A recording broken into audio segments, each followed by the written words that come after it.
Summer संघ के जो भी 10, सिर्फ सिर्फ 10 अमर्त्य विनय बताएं कि जो समर संघ के 10 अमर्त्य विनय हैं वो सारे के सारे प्राकृतिक बेसिक्स पे बने हुए हैं। जो आप अपने बच्चों को बताती आई हैं हमेशा से वही है। जो भी 10 अमर्त्य विनय हैं वो सारे के सारे वही चीजें हैं जो आप डेली अपने बच्चे को सिखाती हैं कि तुम अपने में रहो, अपने आप में। जो हमारा पहला समर संघ का वो है केवल समर, वो ये बताता है कि आपको अपने में रहना है, अपने आप में रहना है, अपनी पहचान जाननी है। जो दूसरा है चंदा कभी नहीं, वो ये बताता है कि लालच से दूर रहें। लालच और लोभ और ये सारी जो ग्रीड है ये सब आपको नहीं करना है, और आप अपने बच्चों को डेली यही सिखाती हैं। तीसरा है जाति अभ्यास, कहीं भी नहीं, भेदभाव खत्म करना सिखाता है ये रूल। भेदभाव खत्म करना, और यही आप चाहती है अपने बच्चों की जिंदगी में, किसी भी तरह का भेदभाव ना झेलना पड़े उन्हें। जो चौथा है केवल संवाद, आप हमेशा ये सिखाती हैं अपने बच्चों को कि बेटा परिवार में इकट्ठे होके रहो, एक साथ रहो, अलग अलग मत हो। भाई बहन लड़ रहे हैं, भाई भाई लड़ रहे हैं, बहन बहन लड़ रहे हैं, उनको आप ये बोलते हो कि अरे लड़ो मत, शेयरिंग करो। शेयरिंग इज केयरिंग, यही बताते हैं हम अपने बच्चों को। तो चौथा मतलब इन्हें केवल संवाद मतलब सब साथ साथ रहो, संग संग रहो। पांचवा है पद प्रतिष्ठा, मंचमाला कभी नहीं। ये हमारे अंदर के अहंकार को, हमारी जो मैं है उसको खत्म करना सिखाता है। सब प्राकृतिक रूल्स, सब नेचुरल प्रिंसिपल्स हैं, उन पे बेस्ड हैं, जो आप अपने बच्चों को डेली सिखाते हैं अलग अलग रूप से। छठा है पंजीकरण कभी नहीं। इसका मतलब ये है सच बताना, जो फैक्ट है वो फैक्ट है।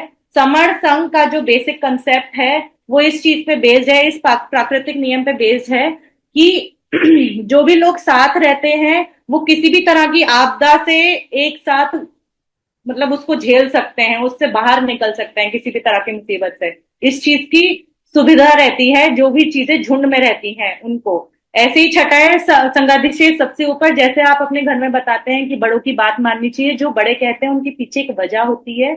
अगर सवाल है तो वो आप सवाल कर सकते हो, उसमें कोई गलती नहीं है, लेकिन बड़ों की बात नहीं टालनी चाहिए। उनको समझ के, उनकी बातों को समझ के उनको अपनाना चाहिए, हमेशा मानना चाहिए। आठवां संघ राजनीति में कभी नहीं जाएगा, क्योंकि पावर करप्ट ऑल। इसलिए हम जो पैसा और पॉलिटिक्स और पावर होती है वो लोगों में बहुत ज्यादा भेदभाव लेके आती है। जिसके पास कुर्सी होती है उसको उसका बहुत ही ज्यादा अहंकार हो जाता है, और जिसके पास नहीं होती उसके मन में उस कुर्सी, उस पद, उस ओहदे के लिए बहुत ही ज्यादा ईर्ष्या पैदा हो जाती है। तो जो संघ है उसका मतलब है सबके साथ बराबरी से रहना, सबके साथ एक साथ रहना। यही चीज आप अपने बच्चों को डेली सिखाती हैं, कुछ भी अलग नहीं बोल रही हूं मैं। नौवा है संघ घातक की वापसी कभी भी नहीं होगी। आप हमेशा अपने बच्चों को धोखाधड़ी से बचना सिखाती हैं, किसी भी तरह के मतलब कोई भी बोलती हैं कि कोई अंकल टॉफी दे या कुछ भी दे तो उनके साथ चले नहीं जाना, कहीं ऐसे किसी के बहकावे में नहीं आ जाना, गलत बात में नहीं पड़ जाना, सिगरेट शराब किसी भी तरह के लोभ में नहीं पड़ जाना, हमेशा बच के रहना। यही चीजें हैं। 10वां जो है ऊपर से 1 से लेकर 9 तक कभी नहीं बदले जाएंगे, ये है। और 10वां नियम हमारे लिए भी नेचुरल है, क्योंकि ये सारे नियम हमारी कितनी सदियां, कितनी पीढ़ियां एक दूसरे को सिखाती चली आ रही है, और एक एक करके हम भी आज भी अपने बच्चों को वही सिखा रहे हैं। तो बेसिकली समर संघ आपको जो भी सिखा रहा है, जो भी बता रहा है, वो बिल्कुल नेचुरल है, बिल्कुल प्राकृतिक है। कुछ भी उसमें कहीं से भी फैब्रिकेटेड सिंथेटिक नहीं है, कहीं से भी खींच के लाया नहीं गया है, किसी भी चीज को पलटा नहीं गया है।